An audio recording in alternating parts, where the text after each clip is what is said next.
I'd like to welcome everyone to our final live webinar of the Nevada Juvenile Justice Institute. And today we'll be talking about engaging families. And this is one of those topics that can be challenging. And I think it there's a bunch of reasons. And so I thought it would be great to have a conversation about that. And for our panel today, I invited Professor Eve Hennan from UNLV to join us, as well as a rural judge and an urban judge, because I think that the engaging family strategies are different depending on kind of the size of where you're at. So we also have Judge Montero with us, and then Judge Boy is on the phone. And I'm going to go ahead and ask the faculty to introduce themselves and tell you a little bit about their background. Professor Hennan.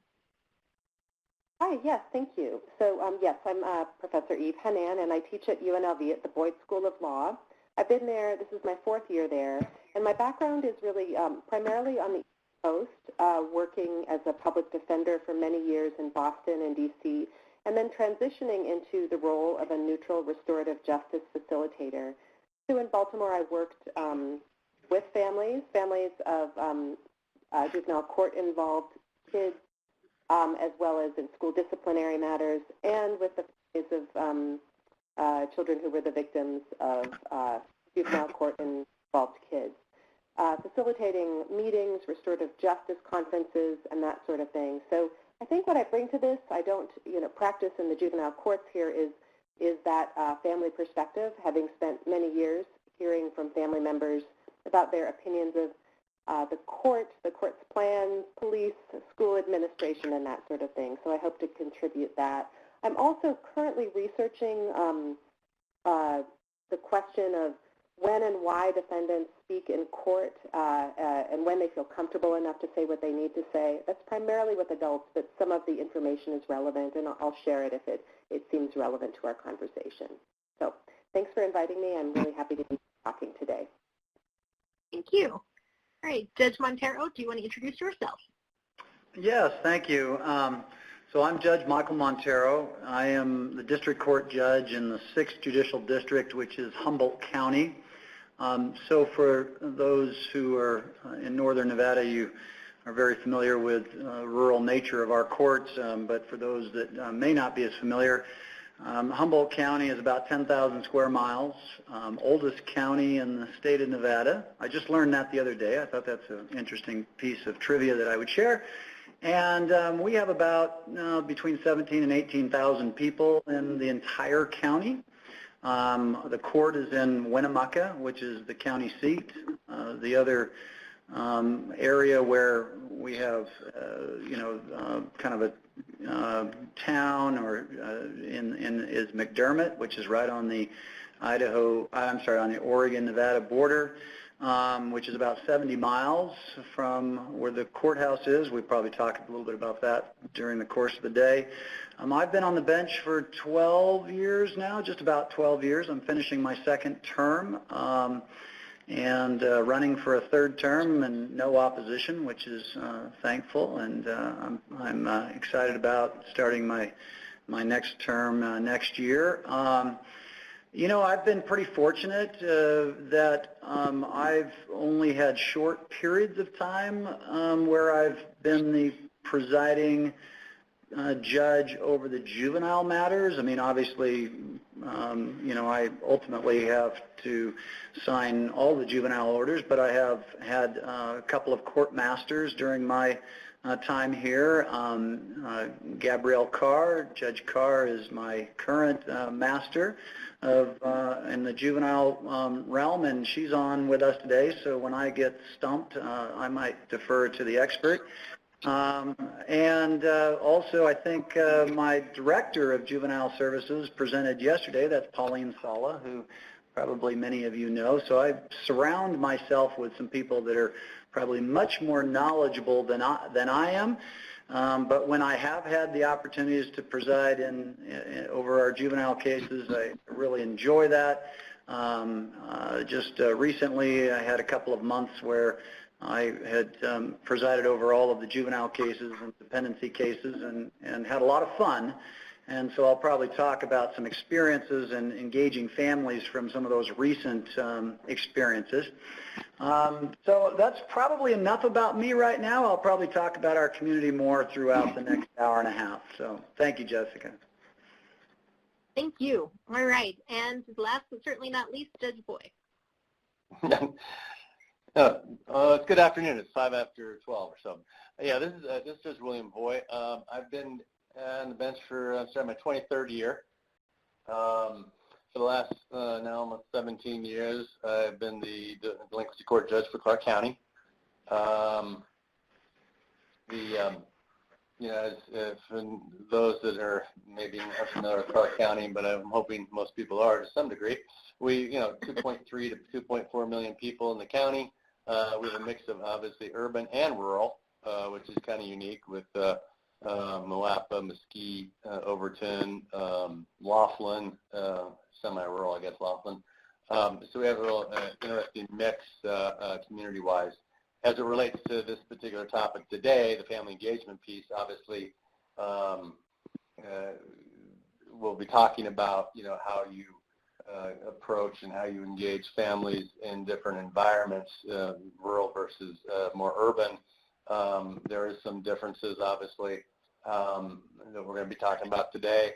But like I said, that's what I've been doing. We started reforming our system in 2004 when I took over. And one of the last pieces is this parent engagement piece that we, there's the JFK Foundation that we came in and did a full study for us in our probation, field probation, and one of their chief observations, and one of the things that we've now made it our priority is the family engagement piece, and what we're doing, working towards getting us to a better goal of getting families more engaged in the process. And I'll just state this briefly. When I first started, my philosophy was, before I knew what I was kind of doing, my philosophy was that I'm here to fix the kid, not the family. And I'm not going to be able to fix the 35-year-old. Maybe I can fix their 16-year-old kid, right? And that's how I started, and not realizing that over the years, at the time, but over the years, realizing that we were missing the boat on that, and that family engagement is so important to the success of kids coming through our systems and leaving our systems, and hopefully not coming back into our system or the adult system for that matter. So this is a topic that us down in Clark have been actively working on for the last year plus, and trying to improve our family engagement in our mix here. So that's what I'm bringing to the table now, and look forward to the dialogue today. Wonderful. And I think that was such a really great point you made there at the end about families are really key to helping kids be successful. Yesterday when we had our session on screening and assessment with Colleen Soft from Judge Montero Court and also Dr. Gina Vincent, one of the things that we learned about was that even though we use the YLS to gauge things like family functioning and how things look for kids at home, most of the time the family is not the main contributor to a young person's delinquency. And that can feel a little bit counterintuitive, I think, sometimes when we see kids that are coming from families that are maybe in some dysfunction, maybe there's some struggles from the parents, or maybe there's just a real lack of supervision. But those aren't the driving factors for delinquency, right? We talked about how those driving factors are much more things like that criminal thinking, those negative peer associations. But what Dr. Vincent said yesterday was really the same thing that Judge Boyd just said, which is that families are so key to helping kids be successful. And sometimes that means that we actually have to address some of the family issues like that, some of those dysfunctional things that are happening in order to help kids be more successful. So just thinking about family engagement then as a conduit to helping the young people in juvenile justice be successful. But I do want to start out with a question. Actually, we're going to do two questions today. The first question is, how do we define family engagement? What do we actually want from these families? And I'm going to ask everyone to type in chat. And while participants are typing, I'm going to ask our faculty to tell me how they're defining family engagement. Eve, do you want to talk a little bit about how you define family engagement? You're calling on me first? Yeah, so again, coming outside of the context of court administration, do you want me to speak first, or I don't want to kind of skew our participants' responses, but I just want you to give me like your top line, what you think family engagement is right now. Right. So I see it primarily as finding ways for the family to be both engaged in whatever the institutional process is for their child and their child's life in such a way that they're not undermining either. You know, they're not undermining what the institution is trying to do. They're participating in coming up with something that works for them and their family. And they're also, you know, they're in a tough position because they're not siding with the institution against sort of the goals and wishes of their child, but they're finding a way to knit together the process so that it's helpful, the most helpful for their child. I like that idea that they sort of are the bridge between sort of the system and the child. That's a cool way to think of it. Judge Montero. I absolutely agree with that, and I think it's engaging the family so that we can really help the juvenile or the child, but I would extend that I think that sometimes family engagement is also engaging other extended family into maybe services so that it will benefit both the juvenile and the family so that we can see success longer term. So really thinking very broadly then, not just that parent engagement, but instead much bigger. I do, yeah. And I think that could, in some instances, be even extended beyond what we might sometimes think is just the traditional family. And I think that's important as we talk about family engagement, at least from my perspective, is how are we addressing, the issues that are maybe impacting this one individual that's in the courtroom, but in their entire family unit. And if we don't address all of that, I think we may be missing the opportunity to really make change happen. Yeah, especially when we think about how our kids are often in a family that has, younger siblings, and if we can impact what's happening with that family, or maybe cousins and a much broader family system, we can really make some big changes in the community. And Judge Boyd, what's your top line on family engagement? I think I agree with everything said so far. I think the number one issue is just as every kid is unique, every family is unique, and every family is going to have their own set of issues, or no issues for that matter, at the other extreme, which I seriously doubt too many of them like that. But I think the key to me is we need to identify what part of the family issues, let's say, or that exist, and we do a good job of that usually, saying, hey, the reason why the kid isn't at home when they're supposed to be is because the parent is working at midnight, for example, or whatever the situation is. And so structuring a way of bringing the family more into the court process, family engagement. Then there's the probation process, family engagement. And then lastly, the third piece is direct services to the family members to help fix or remedy or address some of the functioning issues the family members have, and I'm talking about parents, guardians, things of that nature, which impact the functionality or lack thereof of the child. And so so I take more of a holistic approach of, we need to examine each family unit and take a look at what the issues are for the child, see where those crossroads occur, and address those crossroads in our orders, in our dispositions, but then more importantly, in the field while the probation is working with the kid and the families, right? And addressing those. And then also lastly, identifying specific targeted issues like, dad really got untreated mental health issues. We need to get the dad into treatment, right? because it's impacting the child's behavior and accountability and the inability of the dad to supervise. And so you go to that extreme.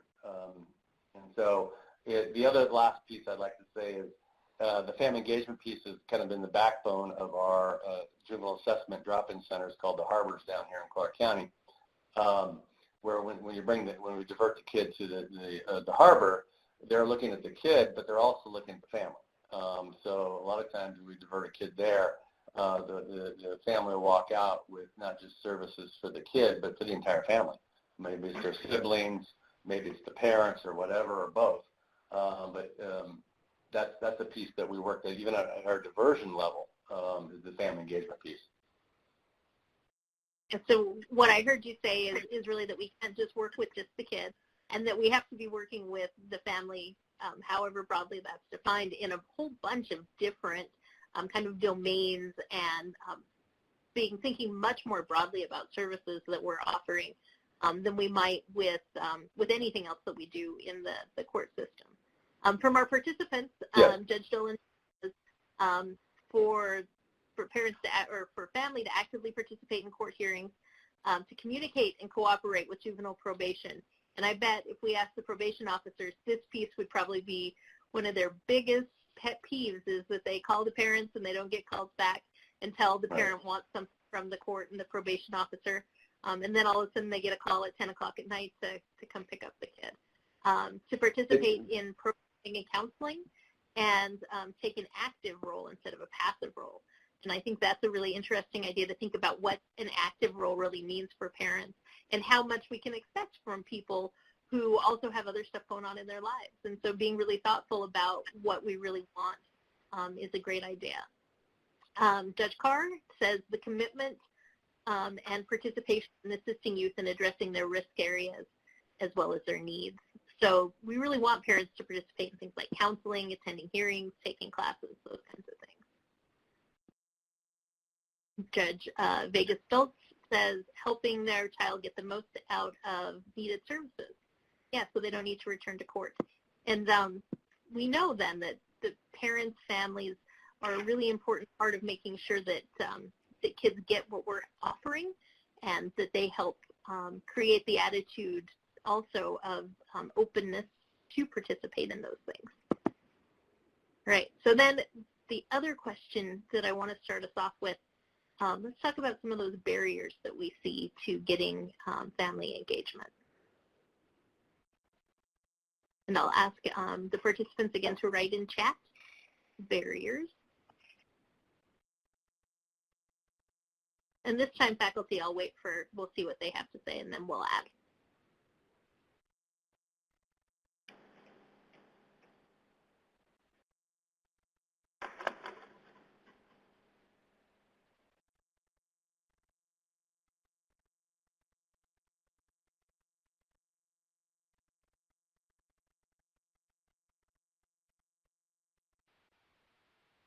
So we have mental illness, addiction, lack of funds. Yeah, lots of our parents have some of their own challenges that they're struggling with. Substance use by parents, domestic violence or trauma issues from the parents, a lack of income, and with that, a lack of transportation, I bet, right? A lot of times our families don't have reliable transportation. And then here we have families who are mistrustful of attorneys, probation, and the court as a matter of background, so that there's a barrier right off the bat. Yeah, there's, I think sometimes an us and them that happens when families come to court, and they don't want to engage with our services no matter how great they are, because they don't trust us. And it could be because they've had their own experiences with the court system. A lot of times it's because they've had their own experiences. And then again, Judge Mirren saying parents' own substance abuse, mental health, and domestic violence challenges. So Judge Boy, what additional challenges have you seen, or would you like to echo what the participants are saying? I'm back again. Yeah, I think you listed those. I mean, those are pretty much covers a lot of what, you know, that we struggle with. The transportation, huge issue. Enablers, that's the other issue we get. We get the parents that are enabling their child. Then we get the parent that just doesn't care and wants us to raise their child. That was the one missing there. So it'd be more of the parent giving up, I guess, for lack of a better term right now. Someone's probably got a better term for that. But when you get that parent that just says, you know what, I can't handle this kid no more. I'm afraid of my kid. And sometimes, obviously, legitimately so, some of our children. And that we struggle big time with those, because the question is now, especially with lack of alternative resources, because the kid gets stuck in detention, we don't have a temporary placement, that we can bridge the gap while we're trying to work with the family and the kid to lessen those issues and the conflict within the home setting. Those are a big struggle, at least down here for us, because, again, a lack of placement options other than detention, for example, but also lack of the other services that have been impacted most recently in the last 6 months. Been a huge challenge, and it will continue to be a challenge for quite some time, I think. So that was the one I think that was left off the list by the addiction, mental health, criminality, the own parent, lack of trust in the system, transportation, enablers, and that parent that just throws their hands up and says, you know what, you raise them now because I can't handle anymore. Right. Just Montero, is there anything from the laundry list there that you think got left off, or a nuance you want to talk about? Well, all of those that have responded by chat, I thought kind of took away all of my thunder, because those are some of the same things that I had in my notes. The one thing, though, that I think this question affords us the opportunity to discuss is what I refer to as the BC versus DC, before COVID and during COVID. And I'm kind of surprised that didn't come up, and maybe this isn't maybe the best place for that discussion, but I'd like to hear, during our session today if people have some thoughts on this, because I'm seeing, in addition, we have people who live in some very remote rural areas that don't have the ability. We use Zoom for a lot of our hearings, and maybe they don't have the internet capabilities. If they can call in, we're not seeing them. I mean, I think there's something really to be said about engaging with the family when you can see the family, and with kind of limited access to the courts right now, having them on the video camera is really important to try to engage them. So I think that's kind of a new barrier that we're experiencing, but I think it's really an important one. And the other one that we have that I see is, and we've talked a little bit about, people's just apprehension of, coming to court or being part of the court system, because of, parents maybe being, mistrustful or having their own criminogenic issues, is some cultural issues as well. I mean, cultural issues about the courts and the court system and what we're trying to accomplish with juvenile justice, I think is sometimes a barrier that we experience. Yeah, that's actually a great point, that the families don't all have the exact same cultural backgrounds as all of us. We don't all have the same cultural backgrounds as each other, and so what does that look like? And are there pieces of that we consider a barrier, which is really just almost a misunderstanding instead, right? Yeah. And so unless we can figure that out, we wouldn't be able to address it correctly. And then, Eve, I saved you for last because I wanted you to talk about this kind of from that other side. What do the parents and family members identify as barriers for themselves? Yes, I'd like to say a little bit about it in a couple areas. One is this question of mistrust for the courts, and I would frame it in terms of legitimacy, as Tyler does in the talk about procedural justice that we're all probably not familiar with from the Center of Court Innovation. We have, like, if people have had bad experiences, they felt that they weren't heard, the process wasn't transparent or fair, or they were in some way not treated in a dignified manner, that it erodes that person's sense of the court's legitimacy. We all know that now, but what's hard to keep in mind is at least in the urban areas where I worked, and I don't know if it's the same in the rural areas, so I'd be interested in hearing from Judge Montero about that, is that you're often dealing with a lot of upstream issues. So even if your courtroom is very respectful and you're really careful, you have to factor in that many families have these upstream issues. And by that I mean there are things that happened before. It could be in the parent's life, or it could be in what's happened in the events leading up to their child being charged. So for their child, it could be that these parents feel that the school was very unfair in their assessment of the situation and calling the police, or that a shopkeeper was unfair towards their child, that the police officers were cruel with their child and unfair, so that there could be these upstream issues where they're already feeling like the process isn't legitimate. So when they get the call to come in, they're not there yet. They're not at that place where they can say, maybe this will be an opportunity to get some services and address the issues that I know my child has, because they're still really focused on their legitimate, often, feelings about what's happened before that point. And I just want to share just a little story from doing restorative justice work, where we had a case referred to us with a 15-year-old girl who had thrown a soda drink at her principal when the principal confronted her about going off the school's campus when she wasn't supposed to go to a shop and get the soda, like a 7-Eleven or something like that. So she did that. The school police officer saw, and the school police officer tackled her, zip-tied her, and had her arrested and taken in on an assault. So here you have a case where there's obviously an issue with the child, and her anger and her response to the principal was out of line, and it was an assault, in the sense of the law as well. And we worked for weeks trying to get the mother involved in coming to a conference at the school to try to resolve this so that charges wouldn't be pursued in court. But what happened was that the mother only wanted to talk about how her child had been really banged up and hurt and humiliated by the way the police officer arrested her. And what we realized is, first of all, this takes a lot of time and a lot of, manpower to have these conversations and figure out what needs to be done. But we realized that we had to bring that police officer into the meeting to get permission from his supervisor to be part of that meeting and give the mom a chance to talk about that arrest. And so the mother and the daughter were able to talk to the officer about the arrest, and it was a tearful, hard conversation, but ultimately a good one.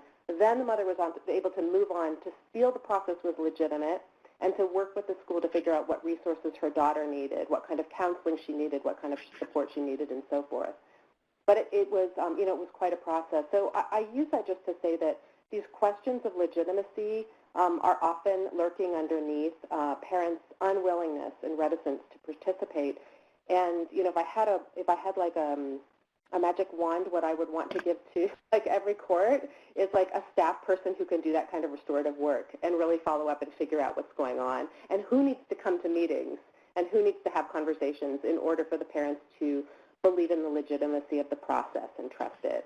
So that's one area. But then the other is the physical area. Do the parents have a limited number of minutes on their cell phone plan? So are they going to be unable to, or a limited amount of data to participate, in a COVID era, or even to have lengthy conversations, or even to accept a call from a probation officer because they don't know when they can put more minutes on their phone? Do they have money for gas? This has been said already. And then another area which I've become more familiar with doing our clinic work in the law school, we sometimes participate in warrant clearing clinics where many parents show up with warrants for fines. Well, they're for failure to appear, but they didn't appear because they didn't have the money for the ticket, and they didn't want to go to court until they had the money. Then the warrant issued, and the parents are telling our students and us that they are not going to field trips, they're not showing up for events they're supposed to with the kids, not showing up in juvenile court because they're so concerned about getting arrested on a warrant. And meanwhile, they are working 2 jobs and they're trying to get their money together to pay it, and they're not sure what to do. So in our clinic, we helped a lot of parents in that situation, but we forget that parents are often caught up in a lot of issues of their own that may make them fearful. And they probably have nothing to worry about showing up to a meeting with a probation officer, but they don't always know that. That's a lot of food for thought there. I think that's a great response, and I'm glad you brought that up because I failed to do so. But I've had that experience here just recently where we had a parent who had a warrant out of justice court. So there was, and this was a family that we were trying to get to actually come into the courthouse for to engage in the process and to engage in some services. And the mother will not come to the courthouse because she knows that she comes here, she's going to be arrested. So what it does is we as judges then have to, our cases, we're having to try to work with maybe justice court to help get a family to engage because, otherwise we're not even going to get them through the door. So I'm glad you brought that up. That's an upstream issue that we've been dealing with. And it's the kind of thing that can start to get compounded too if there's failure to appear for coming to proceedings and especially like abuse and neglect cases, then that can just make things even worse with that family trying to engage with the court.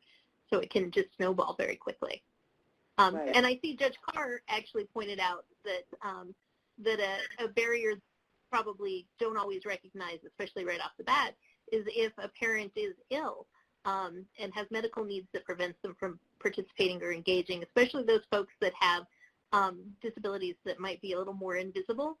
We can think that they present when we first meet them as being healthy and capable, and we might not know, and they may not want to disclose those things, right? And so thinking about all of the different reasons that parents and families would have a hard time engaging with the court. And that's a good, maybe to expand on that just a little bit is, medical issues and also just basic needs. And I know it's been addressed here, but if we don't have, Professor Hennan mentioned it too, if we don't have families that have the cell phone minutes or the ability to put gas in their car to get to court, it's kind of maybe a before COVID issue more than it is now, but or if there's trouble putting food on the table, getting them to engage with us and programming is going to not be the highest priority. Judge Montero, I saw you do a really great thing when you started a hearing when I was observing your court, which is that at the start of the hearing, it was one of those hearings where all the parents and families were already in the courtroom, and you just kind of made announcements in a general way about where there might be food pantry material available and where there would be some clothing and that there was going to be a community event that they could participate in. And then also if people needed community service hours, you could sign up here. And you did this in just kind of this broad announcement sort of way that that wasn't saying or shaming any particular family saying you need this service, but it made it very clear that there were services available and that if people wanted to take advantage, they knew how to do it without any kind of calling anybody out, which I thought was a great way to address that. Yeah, thank you. And just so everyone understands, that's not just a individual delinquency case. Those announcements that I do every week are in our specialty court. So if it's a juvenile drug court or adult drug court or family treatment court or truancy court, we'll make those kinds of announcements that are, like you said, general. Where can people go for services? And we do that every Monday morning and or throughout the day on Monday in all of our specialty courts, including those involving juveniles. So, yeah, thank you for reminding me that I do that. I've kind of forgotten, but it's become part of the daily activity anymore. So. Yeah. So let's then talk about some specific strategies for family engagement. And there's actually been a lot of research around family engagement. In our web links here, I have a link to some really great lit reviews about family engagement, so you can explore that. And so I just want to talk about strategies that people have used to engage families. And we just talked about one, Judge Montero, that you do. Judge Boy, why don't you tell us a little bit about how you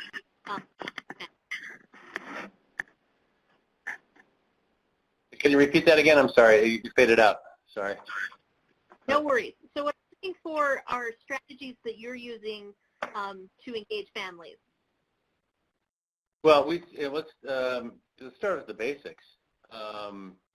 And the basics are, first of all, because we all talk in code, right? I mean, that's all we do. And for them to even understand, because how often does the parent walk out, or used to walk out, saying, I have no idea what just happened, right?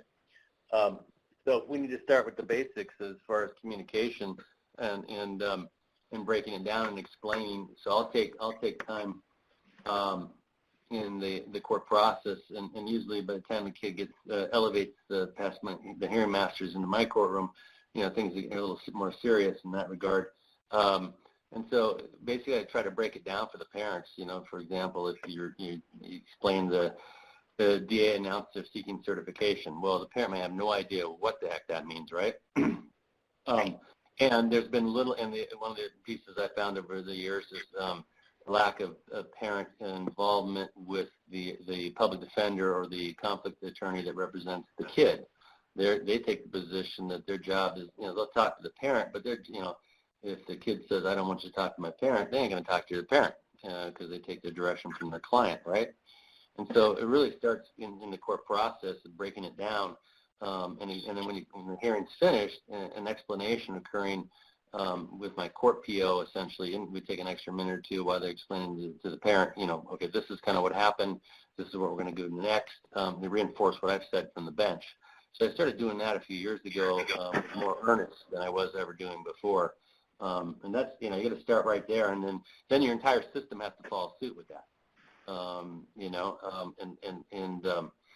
one of the things that we came up with was, again, pre-COVID, post, whatever you called it again, I'm sorry, whatever the current COVID, whatever our status is here.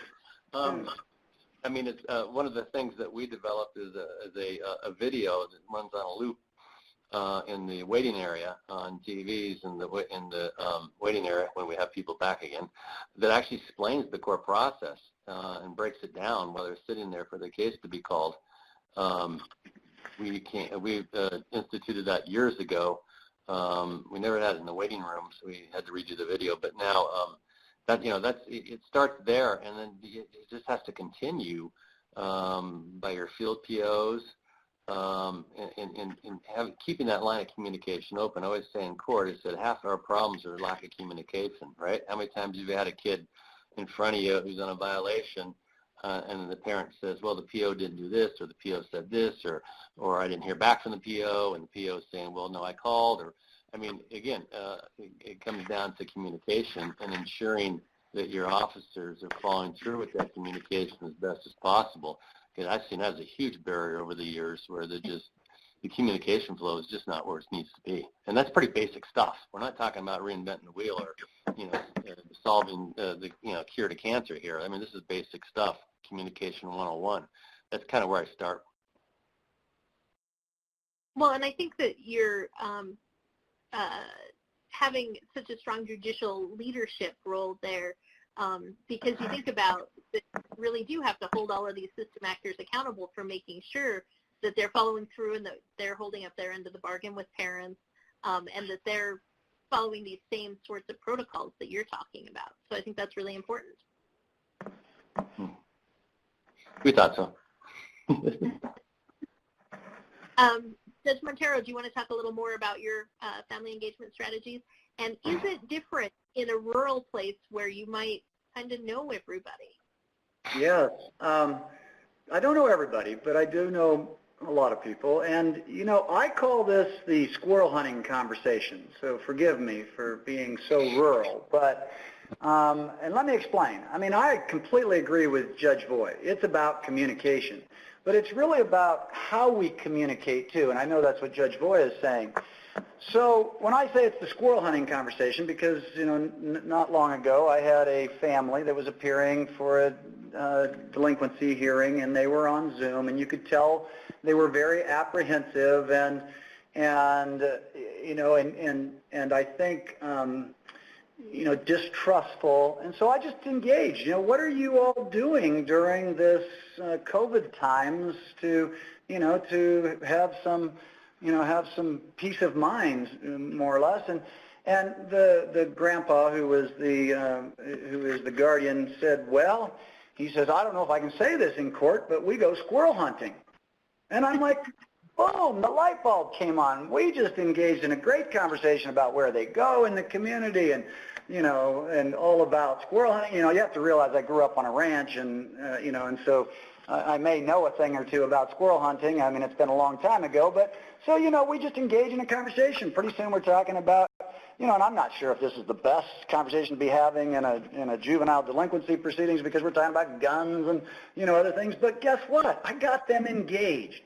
And that's why I say it's the squirrel hunting conversation. I think a couple of other things that we do. We have, our juvenile department has a family handbook, and I have a copy of it with me today, that is given to, all of the families right at the outset. Explains and, some detail about the process, and it has all the contact information, how to get in touch with, the probation department and if you have a PO, who that's going to be and how to get in touch with them.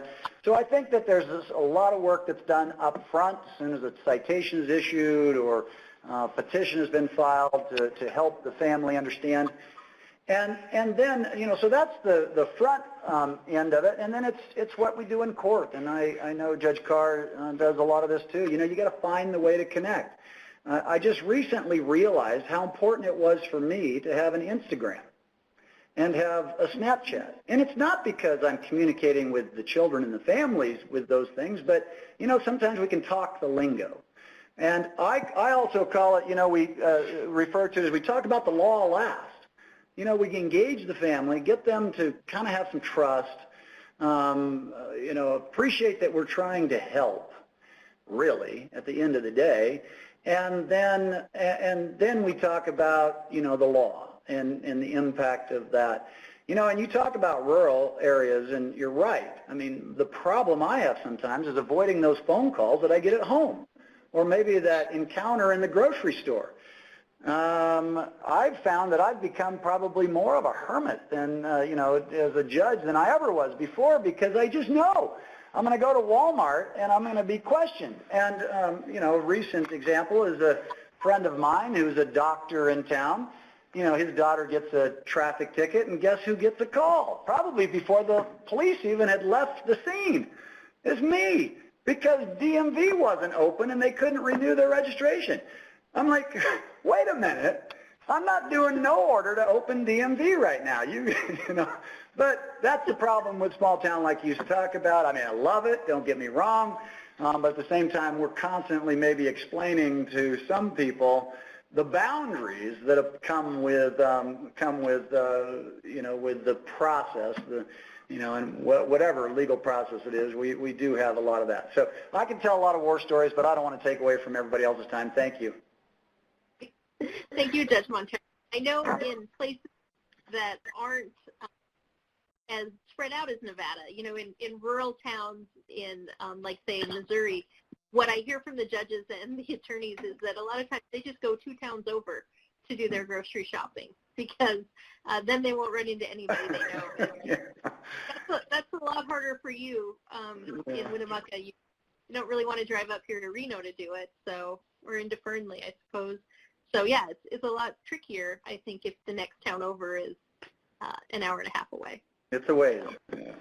Is it? This is Judge Boyd. In defense of Judge Montero, that can happen in the big cities too. Good. I'm glad to hear that. My own experiences, trust me. I guarantee you, it happens in the more urban centers too. It is what it is. So, but I always thought squirrel hunting was legal in the back hills of Tennessee and North Carolina. I didn't think it was legal in Nevada anymore. But I learned something.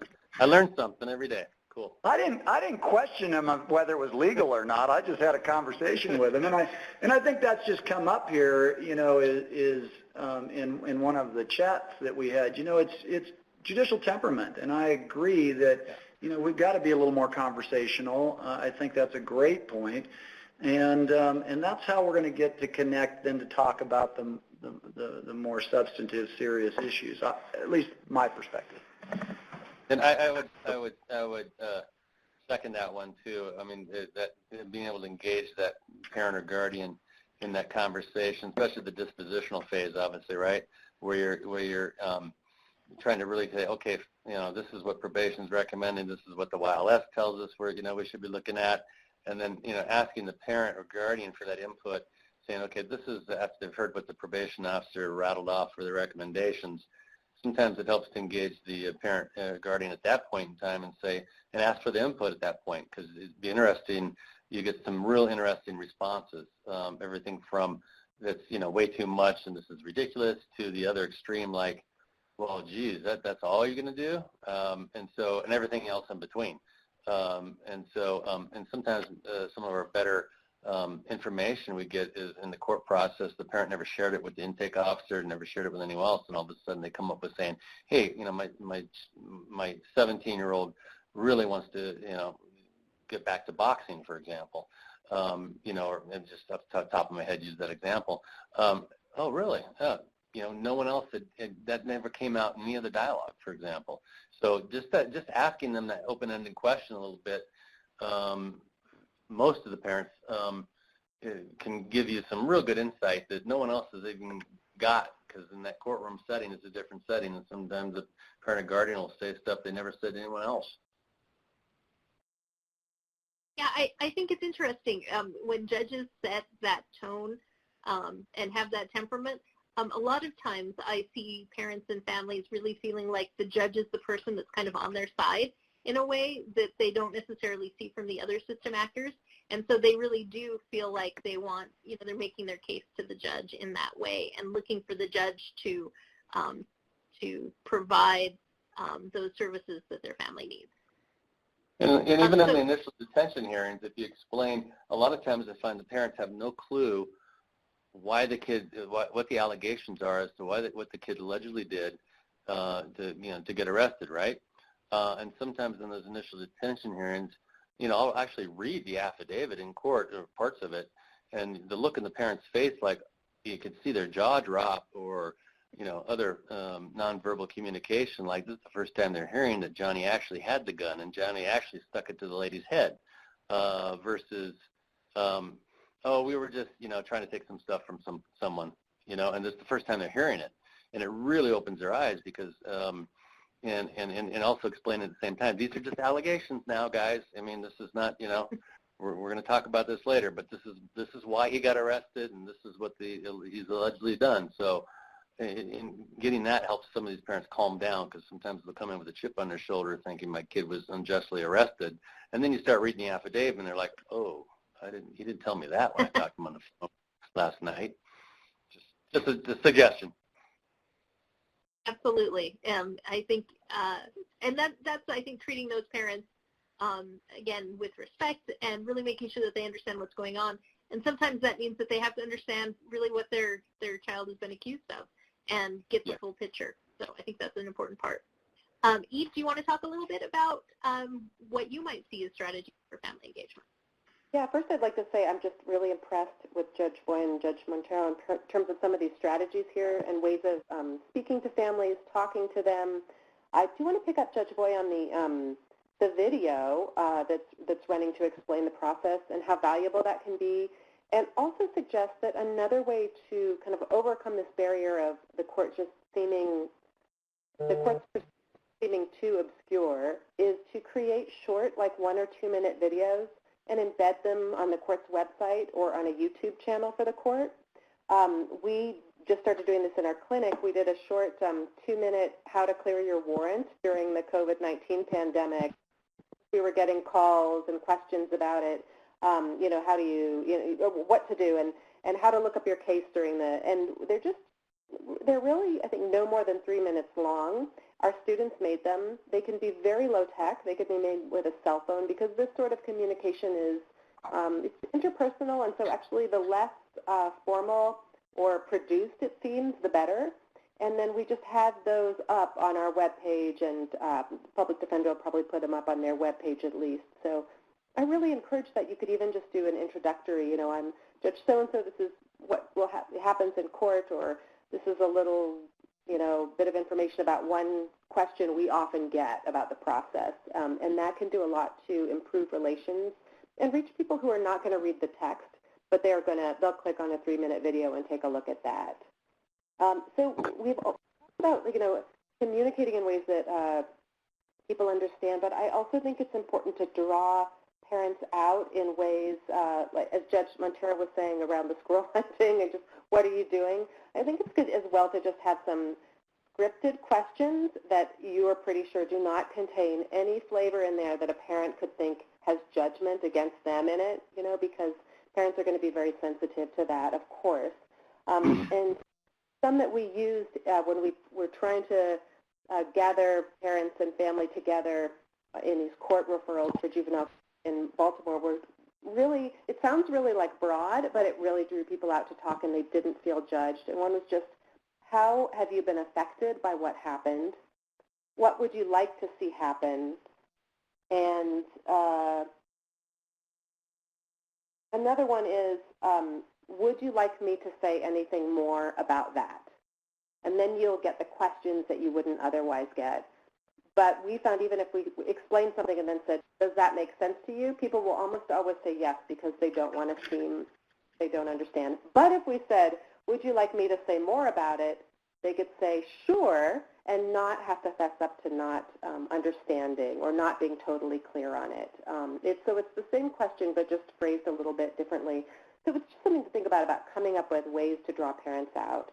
And then just the final point I'll make is that if parents are drawn out and they say things, but they're told, that's not what we're doing here, I can't do anything about that, that's not really what we're discussing, they'll probably shut down and disengage from the process. So it's tricky because, in law especially, we have, each hearing has a purpose and everyone has their limited scope of powers, and what parents bring up may be very different from what the purpose of the hearing was or what the judge can do something about, but finding some way to respond to parents so that they feel that it was worth their while to bring that up with you. But I think it's important. So the doctor friend who called me at home to have me fix his daughter's ticket by opening DMV, I should have found a solution. I'm just giving you a hard time. So there are. But I just wanted to say a comment on Judge Montero's comment there briefly. But not about the DMV, but the one that usually comes up reoccurring is the school district, right? Yeah. What can we do about that? And I have to explain to them I don't have any jurisdiction over the school district. However, we've got Nevada PEP. We've got legal aid down here that has attorneys that work and advocate within the school, and we make those referrals. And sometimes a lot of these parents have no clue about that, and so we try to address that reoccurring issue with the school issue because they're just wrapped around the school issue, right? And that's not what we're really there for in court at the moment to talk about. But here's someone that can really help you interface with the school district, and that's very helpful to be able to have that. To offer it to them in the court process. Yeah.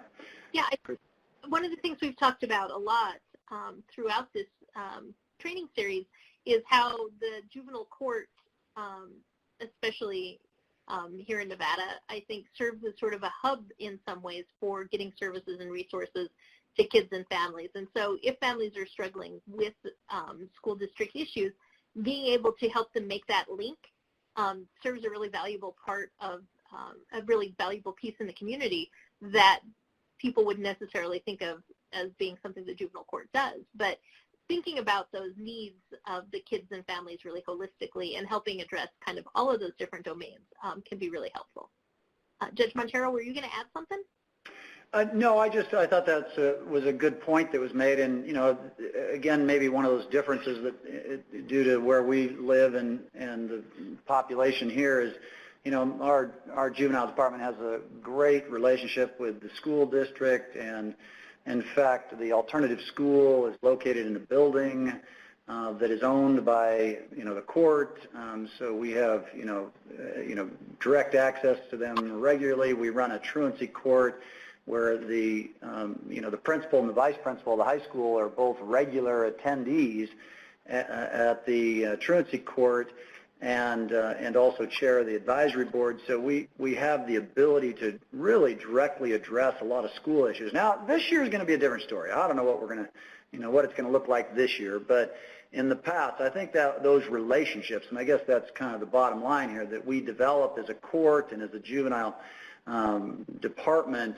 with our key partners in the community can really help address those issues in a positive way, and it makes us, the juvenile system, look like the good guys. Then we were able to help fix that problem, and that's kind of nice, because then the next time we have an issue come up, guess what? They might come to us, and I have a lot of families and juveniles that'll go to the juvenile department now because they know that that's a place where they can go to get someone to listen to them, hear them, and address maybe whatever it is that's plaguing them.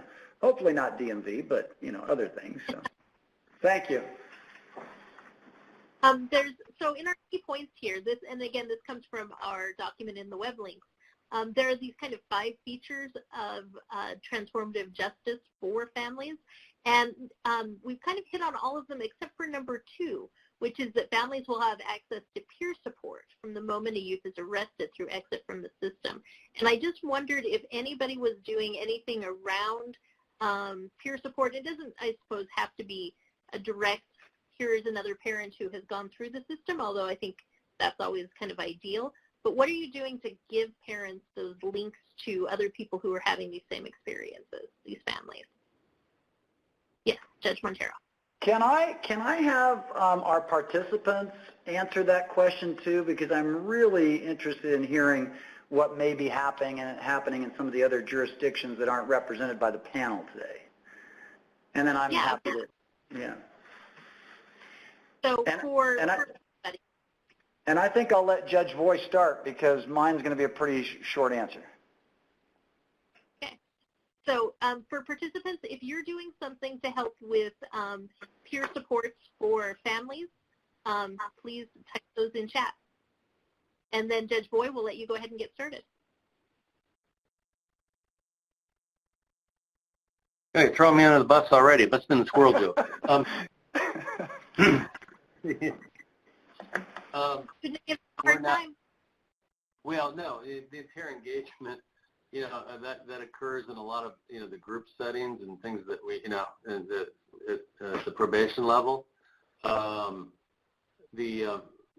But I have to be honest with you, that's one of the pieces that we were rolling out, really trying to strengthen that, and then COVID hit and kind of shut us down.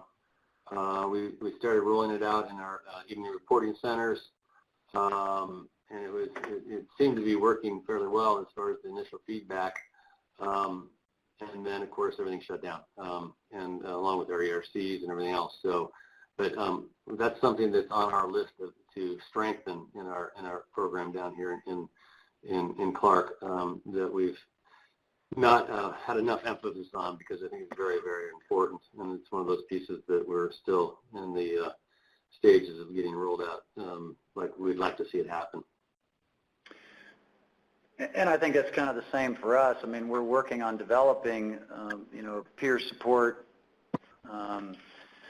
whether it be peer support groups or peer support, individual peer support, but it's hard. I mean, especially when we don't have, significant numbers. And it's not just in the juvenile context. I mean, we're looking for peer support specialists in, in our adult programming as well. And,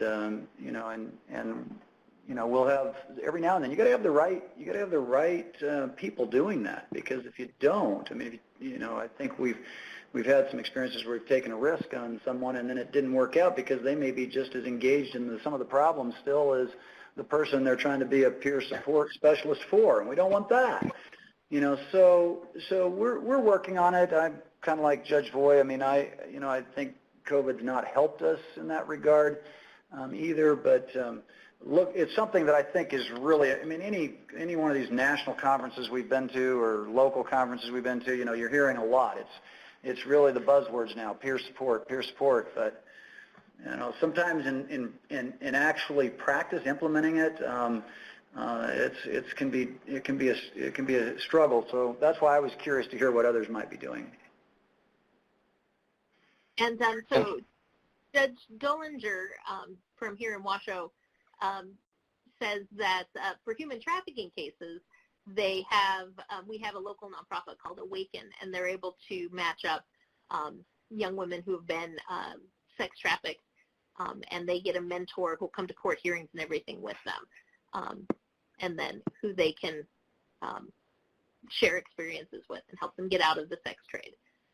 And I think that's one of those cases where a peer mentor is particularly important, to have somebody to give you that support, like in court. We're not talking about anything quite so dire as that. Judge Boyd? No, I was just going to add that we've got that for our SEY population down here also, and for some time. But I was going to, just a word of caution when you talk about peer support, and that was also in reference to SEY, but also gangs too. I'll have a let's say I've got a 12-year-old that's already gang involved. I'm not going to want that 12-year-old with the group of 17-year-olds that have come out of, let's say, one of the state correctional placements with heavily gang entrenched. I'm going to hook that person up with individual one-on-one type mentoring with one of gang specialists. I'm not going to necessarily want to have that kid in a group. And also, you run across the same issue, and you got to be very careful in the SEY population, because that peer may be recruiting also. So you've got to be careful in certain, especially certain areas with that peer association part and mentoring and support. Sometimes you just have to be real careful on which kids get into that, as far as like the gang part I mentioned as an example, but also with the SEYs, you've got to have a good vetting program in place to make sure that you're not setting things up to make things worse. That's just a word of caution as you progress in developing more of the peer mentoring and peer support type groups. Absolutely. I think that can be one of the big barriers to doing that, is just feeling comfortable with who your volunteers are. Eve, have you seen any good successful peer supports for parents in other places? So when I think about this peer support, I haven't seen it in the context of family engagement in juvenile court. There is a practice called participatory defense, which it's really just on the defense side, but it was started about probably 10 years ago now out of California, with the idea that there could be meetings of support among people who have family members who are in the criminal justice system, and they could provide information for each other, support one another, and also part of this movement is to push defense attorneys not be paying as much attention to the case to pay more attention to the case, and provide information that the defense may not be getting, particularly in mitigation in serious cases, so that the family has support from another family and they know how to get all the material together about their loved one who's incarcerated to provide to the lawyer in the court. And that works in that, and there's low risk there of it backfiring. I hear what both judges are saying about this concern in other contexts where peer support can be either the peer support pulls up the person who needs help or pulls them down. It can go either way. Having said that, we do see, like in the violence prevention area and in the gang area, that once the organization is established and there is, as Judge Boyd said, good vetting and good oversight, it can be incredibly effective. It needs an actual structure to make sure that it doesn't erode into something that's unintentionally more harmful. But perhaps the participatory defense model, I guess the question that comes to my mind is, can the court do this without some outside support, like from an organization that helps with this? It just seems that the process of setting it up and getting it going might need more. So I'd love to hear from judges about that, what they think, or whether that's a question on their mind as well. Well, I find in a rural community like this, I mean, as a judge and as Judge Carr knows very well, I mean, sometimes we're not going to find an outside agency to do it. If we want to see it done, we've got to jump in and roll our sleeves up and do it. And we're fortunate to have even though we don't have peer support in the juvenile context, we have probation officers that just, because we're probably smaller, that have really good contacts with their caseload and, calling them every day if they need it. And so, they're not technically peer support because, maybe they haven't experienced some of the same things in their juvenile life, but on the other hand, maybe they have. So I think that we sometimes we have to get in and do it. I'd love to have outside people come and do that. Sometimes it's not available out here.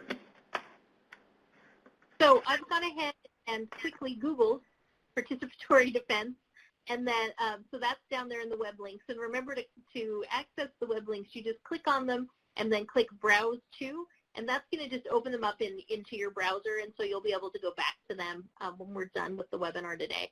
I also included a link to Nevada PEP. I think Judge Boy mentioned them earlier, and PEP is Parent Engagement Project is what that stands for. And it's not specifically juvenile justice necessarily, but I think they could have some good resources and suggestions as well around this particular issue. So if you're interested in creating more peer supports for parents in the juvenile justice system, there's a couple of places to go. All right, now one of the things that we've already talked about a little bit is creating a family-friendly court environment. And I just want to come back to it and see if there's anything else that we didn't necessarily cover. And Eve, I thought you could start us off again from that family point of view when they're coming through the doors of the court or through the camera of the Zoom. What are things that we can be doing to make sure that that we're not creating barriers during the court process, like during hearings and disposition? Right. I'm mindful of what Judge Montero was bringing up earlier, that everything's different now with COVID. But starting from the actual physical court building, it's an interesting study. Again, it is an urban study out of Chicago about this, about the experience of going through security, setting the tone for many people who enter the court building about how they feel about their entire experience in the court building. So I would say that to the extent that, court administration looks at this and thinks about this, to think about it very holistically from the experience of coming into the building, how clear is it where to go, and so forth. I go back now to the video idea just because seeing one while you're waiting is so great, and also having one on a website explaining what the process is like, if there's more than one door, if there's something they should know, or anything they should expect when they go into the courthouse. I do think that we talked about a lot of this, though, in terms of how the court might want to address families and listen to families' questions that they might want to add. So I'm finding myself not coming up with, maybe you can circle back around to me after I hear what others say about this issue as well. But I think most of the principles that we've been talking about hold true in the courtroom and in other contexts as well. All right, so Judge Montero, is there anything that we've missed about creating that family-friendly court environment that you want to talk about? Well, one of the things that we're fortunate enough to be able to do is really, when we talk about engaging the families and the juveniles, is because we're smaller, is we can actually take them. So it's the warm handoff concept. So if they need, maybe to go make an appointment with a drug and alcohol counselor, which is here what we refer to as the Family Support Center, they can, I can take a juvenile probation officer, can leave the courtroom, take that family, of course this is kind of pre-COVID too, take that family down to that office, introduce them to the people they need to make the appointment with. And so I think that type of, kind of personal attention, which you're probably not going to, I'm curious to hear from Judge Boy on this. I mean, you're probably not going to be able to do that in Las Vegas, but here we can, and have those relationships with other service providers in our community too, where we really are doing a lot of the one-on-one contact, hand them off to them so that we're not expecting them, giving them some orders to leave the courtroom, go do this, and come back in a week and tell us how it went. Well, no, here, we're going to get you there, make sure the connection's made, and then come back in a week and tell us how it went. So just a little addition to that. All right, Judge Boyd, you want to check? Well, everyone's covered most of the areas. One of the areas that I think is kind of important is, and again, this is pre-COVID, first of all, okay? But one of the things that I found extremely useful is when we get specialized dockets and talking about bigger jurisdictions. So, for example, I've got a mental health calendar, and so before COVID, I would have various different providers actually in the courtroom, just like my SUI docket. On Wednesdays, we had the providers and advocates in the courtroom so that the referrals were actually happening in open court. And so the referral person that I'm referring the parent to and the kid, let's pick the Salvation Army Seeds to Succeed, for example.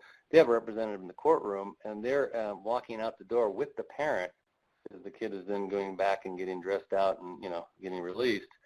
And they're actually making that referral and that connection right there in the courtroom. So having specialized dockets in the bigger jurisdictions where you've got enough volume to support that and bringing the community in, that was one of the genesis behind the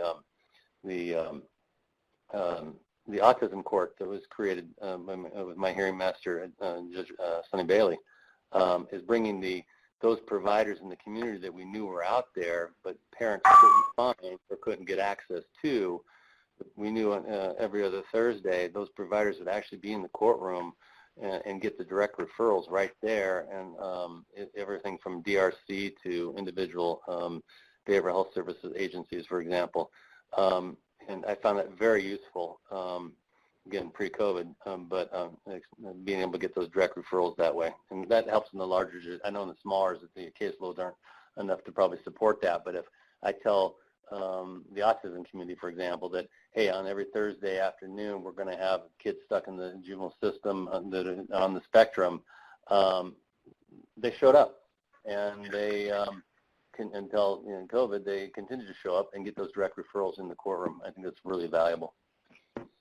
We recently, go ahead. I was going to say, I was thinking that, Judge Boyd, your approach is the flip side of Judge Montero's. So they're able to take the kids and families to the services, and instead you bring the services to the kids and families. Or at least a representative from the services, right? So they have a face, right. They have a connection. Here's my card. Give me your phone number. Set you with an appointment tomorrow or whatever it is, and you've got that. It's right there. So yeah, it's very useful. I'm just going to add on this topic. Professor Hennan had mentioned, making our environments, more welcoming, I think, to the participants. And maybe I've been a little old school on this. When I took this job, I felt like this courtroom needed to be, kind of maybe that sterile, intimidating, shrine or whatever. And I think I've changed. Maybe I've softened. I don't know what it is over the years, but I was visiting just before COVID closed down all of our travel. We went to a mentor court out in Colorado. It was family treatment court in Jefferson County, and I was so impressed by the judges' artwork in the courtroom. And it was, some of it was done by, the families or the children, and they displayed it appropriately on the walls. And so I came back from that, and I had a fifth grade class, a couple of fifth grade classes visit my courtroom one day, and I said, okay, we're going to do an art contest because I want to decorate these miserable walls. And then, of course, COVID hit and school closed, and I never got my artwork. So I think what we're going to do is we're just going to paint the walls with that paint where you can, the chalkboard, and then I'm just going to have my families and participants just come in and do their own art directly on the walls. I haven't got that passed by anybody yet, but I'm thinking, we got to do something different in here to make it, I think it still can be, it can still be a temple of justice or whatever we want to call it, but I think we do need to make it more, appropriate and conducive to, especially families and children. I think that is a really cool idea, and I can't wait to and when we think about justice, we should think about it as being something that is serving the community, and our kids and families are parts of our community, and so have a way to express themselves, I think, is still totally in line with what goals are. One of the things that no one mentioned when we're thinking about engaging parents is making sure that we're not wasting too much of their time. When they come to proceedings that we're giving them, it's close to time certain calendaring as we can, so that we don't say, show up at 8 o'clock in the morning, we might talk to you by 4 that same day, take a day off of work and come and wait for your hearing. And so thinking about always how we can make sure that parents feel like they're respected by the court as well. And so some of the key points here are a lot of the things we've already talked about. Letting parents, especially in juvenile proceedings, if they're not able to come to court, if they can send another responsible adult to be there with their child, but can then appear via phone or Zoom, again, being thoughtful about their time, their schedule, the fact that they live 50 miles out, whatever we're doing there. All right, we have just one more thing I wanted to talk about, and which is how can we get family voices into our policy making? And I wondered, Judge Boy, since you guys are doing so much to change things in Clark County, if you guys have thought about how you're incorporating the lived experiences of families in your decision making. Well, one of the things that that we've done most recently, and this is a product of the, I'm sorry, I said JFK, but it's the RFK Foundation earlier, came out of their review of our practices, was being really able to have a parent representative or even a kid representative, someone maybe they're not, no longer under our jurisdiction, but weren't that long ago, right? Be part of our committees going forward, and we've done that with the JJOC. We did that with the Supreme Court Commission on reforming juvenile justice that started in 2010, and that same concept was followed with the JJOC, the Juvenile Justice Oversight Commission. They really have to give the parent and I guess, lack for a better term, a user, of the system, like a kid that's made it out of the system. It'd be part of that dialogue and give them a voice in it, because some of the information we've gotten over the years through that has been very valuable in having them a voice in what we're doing, because again, we perceive things from our perspective. It's, we need to put ourselves in their shoes, and all we can do is invite them to come be part of the process. And we were just getting ready to add them to our probation review committee that we started towards the end of last year to start reforming how we do field probation, for example. And then, of course, Squirrel came to a stop in March. Right. But we'll pick back up again maybe next March. All right. And I hope so. Could you have recommendations for family voice and policy? Yes. Can you hear me? I've been muting myself because of my dog's barking here, but hopefully you can hear me now. So I do want to say that I think this is very important, but I also think that there is circulating in some communities now a bit of cynicism around being invited to speak as a stakeholder, because of the feeling that one is just in the room, perhaps as a token, as said, doesn't really change or affect policy at all. So to the extent that we can kind of move to lived voices 2.0 and figure out how to make sure that those communications are meaningful, then I think that's really important. One point that's been brought up is that there should be some pay for people who show up to give their lived experiences or to be stakeholders. When you think about it, we all, we're salaried. We do things that are not really part of our job. We do them, but it is part of kind of who we are and our professional identity. So in a sense, we're compensated even though we're not. So to think about some kind of pay is one matter. And then the other is to make sure they're included in setting the agenda.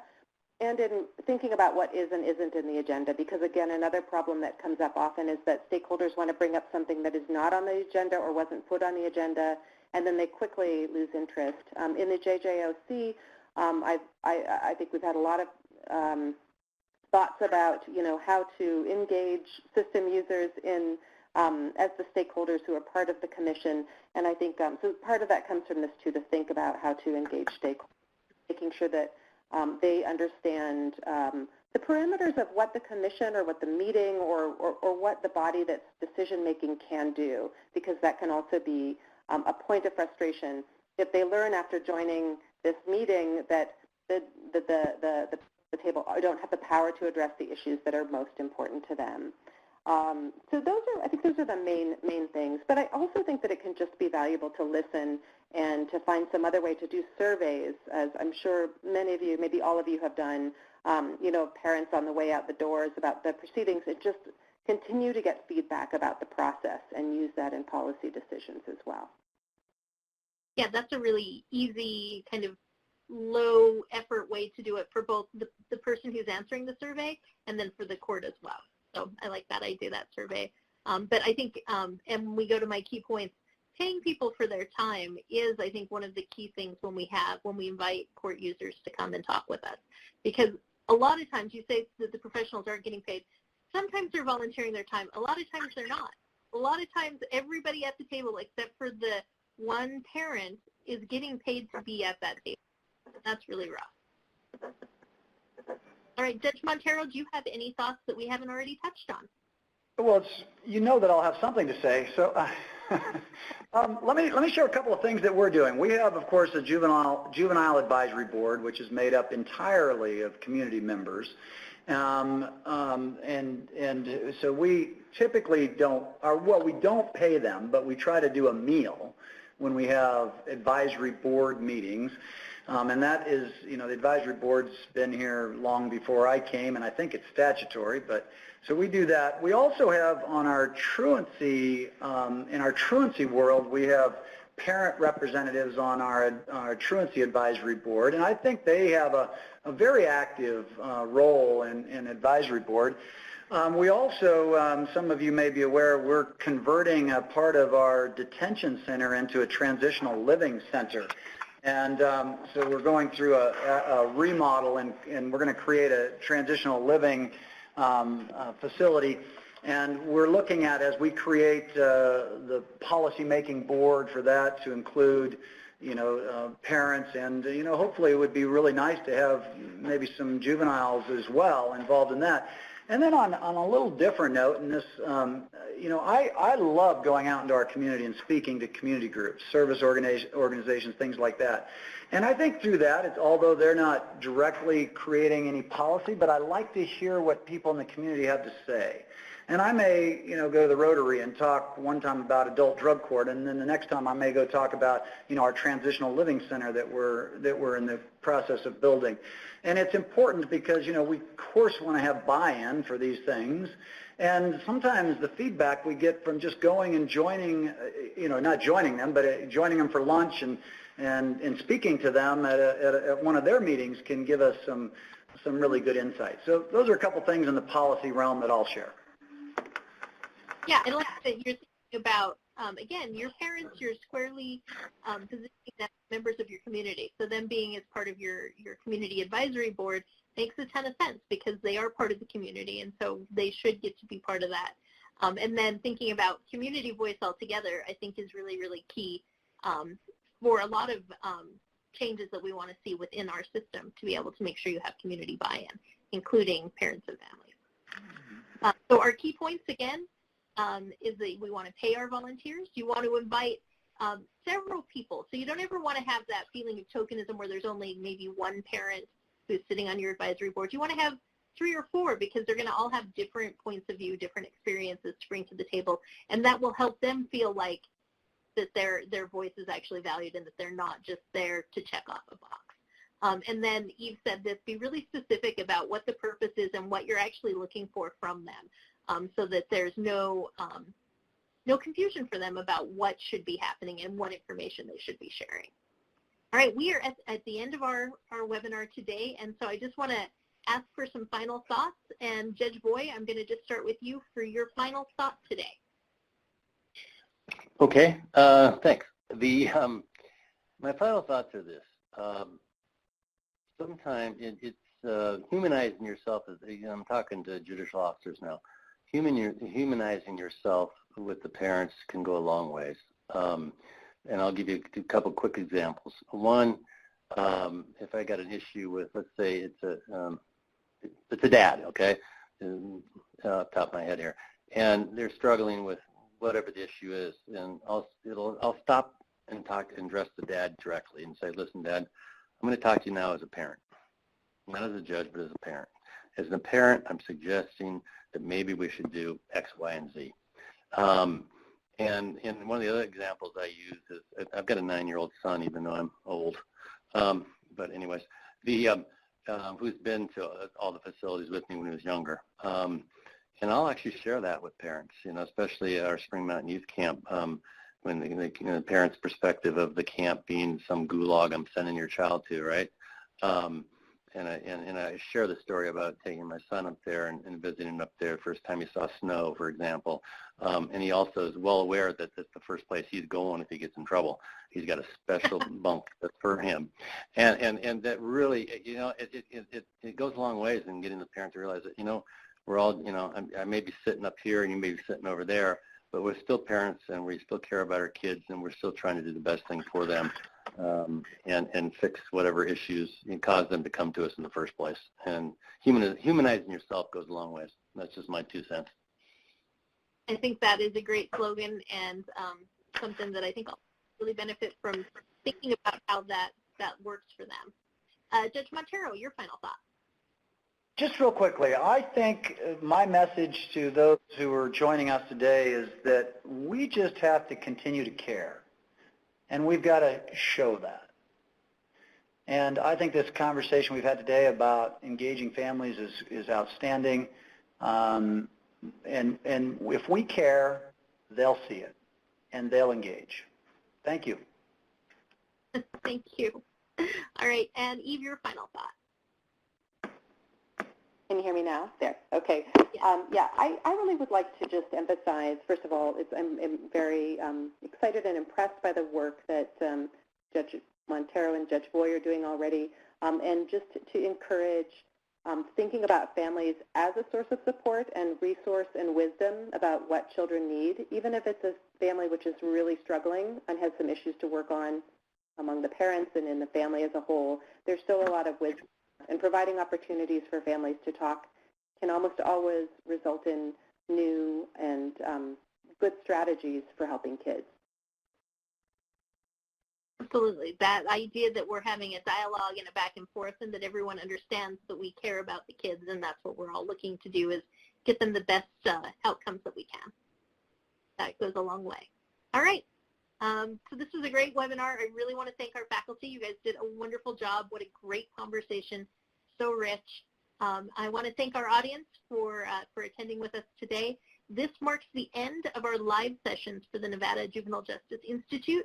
We will then be rolling out our recorded sessions. All of you will get more information about those recorded sessions via email, and we'll be really making sure that we're talking to you to make sure that you get your CLEs and your certificate at the end of this program.